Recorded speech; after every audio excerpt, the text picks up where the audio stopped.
is going on, guys? So the hype around the summer DLC has definitely just increased as Rockstar has came out with some more information, including a release time, what is likely some of the core content we're going to be receiving in this DLC, changes and improvements we can expect, and more. So let's get right into it. So it looks like we're going to be receiving this DLC later this month. This text originally said early next month. Now the GTA Plus benefits are resetting on June 6th, so this may mean that they won't last a full month because that's typically the timeline of how long GTA Plus benefits last, and they pretty much always reset when a new DLC releases. So if we're on track for a release time later this month, it just may mean simply that the GTA Plus benefits aren't going to last as long as they typically do. Now, it looks like a big part of this update is going to consist of a new business, which is a bail enforcement and bounty hunting one. There is a screenshot with two players standing in front of a jail cell, which looks to be a couple NPCs inside of it. They're wearing what looks to be at least a new top, maybe even outfit altogether, with a badge on it, as well as one reading bail enforcement. And even looks like there's going to be a new upgrade for the stun gun, possibly a new tint. Now, Rockstar opens this article with a quote from Maud, who was a stranger and freak introduced in GTA 5 story mode for Trevor, and she gave bounty missions to him, and he could choose to deliver them to her dead or alive. Depending on how he chose to do so, would also depend on how much cash he would earn. She even gives some bounty targets to our online characters through email, and by completing all of them, we are able to unlock the Stone Hatchet, which has a special type of rampage ability similar to Trevor's in story mode. Nonetheless, given her character's purpose and this quote by Rockstar, she may be the one introducing us to this new business. Another portion of this DLC seems to involve Vincent Effenberger. Now, we saw the return of him in the Chop Shop DLC as an LSPD officer who gave us intel to be able to successfully rob the Cluck and Bell farms. Now, it looks like he's going to return in this new DLC and it's going to have dispatch work for us. Now, we have dispatch missions in GTA Online given by Martin Madrazo. We are taking various people out in each mission. I'm not quite sure if it's going to be missions like that. The use of the word dispatch here may mean more of us being dispatched to crimes rather than dispatching our enemies, as in taking them out. And Rockstar themselves state for us to get behind the wheel of our souped up cruiser and conduct a range of off the books enforcement activities across Los Santos, suggesting we'd be acting more as a police officer rather than a criminal. This really seems like this may be a type of Cops and Crooks DLC that many players have been wanting for years now. In fact, this may have seemed to be a DLC that was originally planned to release in 2020, which also involved a handful of police vehicles, some vehicles that already existed in GTA Online, just police variants. So it may be possible we see these vehicles in this DLC. We of course saw the addition of some police vehicles in the Chop Shop DLC that we were able to own for the first time and even customize some of them.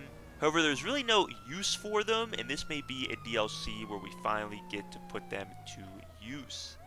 Now, some additional content in this DLC looks to be updates to the Rockstar creator, allowing us to now create our own drift and drag races.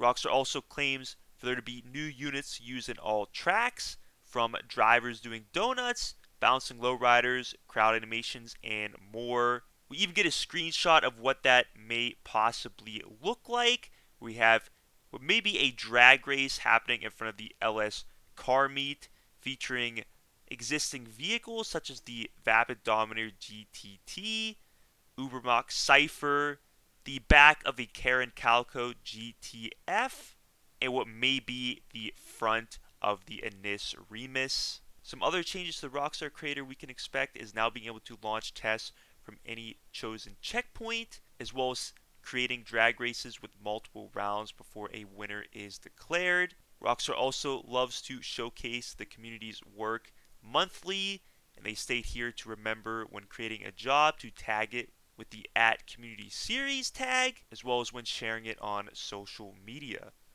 With each and every update, Rockstar always aims to make changes and improvements, and it looks like this update, some of this is going to include boosted payouts to certain modes and missions, including taxi work, open wheel races, and Operation Paper Trail, which are contact missions, and more. Rockstar repeats this twice in the article, and in a different paragraph, they say many contact missions. Considering they're making updates to the Operation Paper Trail contact missions, which are much newer, I definitely hope a lot of the older contact missions that were released day one of online and even ones after that will also be getting boosted payouts. This is something that definitely has been needed to be done for a long time now. Looks like the timer for biker and gun running sales are going to be increased to make it easier for solo players. This is definitely going to be really nice for certain sales, such as like the Dune FAV gun running sale or the post-op vans for biker businesses. I know at least gun running sales are only 15 minutes, so I'm assuming there's a chance it'll be extended to 30 minutes, similar to special cargo and air freight cargo sales. The Criminal Enterprises DLC introduced us being fully replenished on stacks when replaying a mission, and now it looks like in this upcoming update, our stacks will automatically be replenished when launching most missions. This effectively almost eliminates us needing to go to stores or even use the snack dishes, as we can just simply join a mission and almost instantaneously be replenished with snacks. It also looks like there's going to be some vehicles with buffed defensive and armor capabilities, including the Sparrow and Bombushka. Now, considering how useful the Sparrow is and also how easily it becomes damaged, this buff will definitely be nice. However, I'm not really sure how many more players are going to use the Bombushka even with a buff like this. As usual, we can expect to be collecting new vehicles with this DLC. One of these we already know is the overflawed Pipistrello, and this car is based off of the Fulmina, an electric hypercar. It's going to be free for GTA Plus members, and they're also going to receive it day one of the update, a week before all other players will be able to purchase it. Alongside this free vehicle, GTA Plus members are also earning an additional $1 million through the month of August. This is alongside the usual $500,000 earned each time the benefits reset. Rockstar ends with saying stay tuned for more details of what's up ahead for GTA Online this summer, including the annual Independence Day celebration, extra bonuses for the Chop Shop and the contract, and more. Now, I'm interested to see if the Chop Shop and the contract bonuses are tied to event weeks or this upcoming DLC. I'd have to say more the former rather than the latter. Rockstar also says to stay tuned for more updates, and it looks like they even now have a WhatsApp channel. So just another way to stay in tune with Rockstar Games.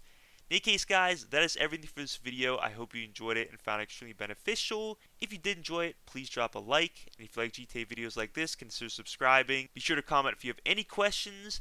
As always, have a great day.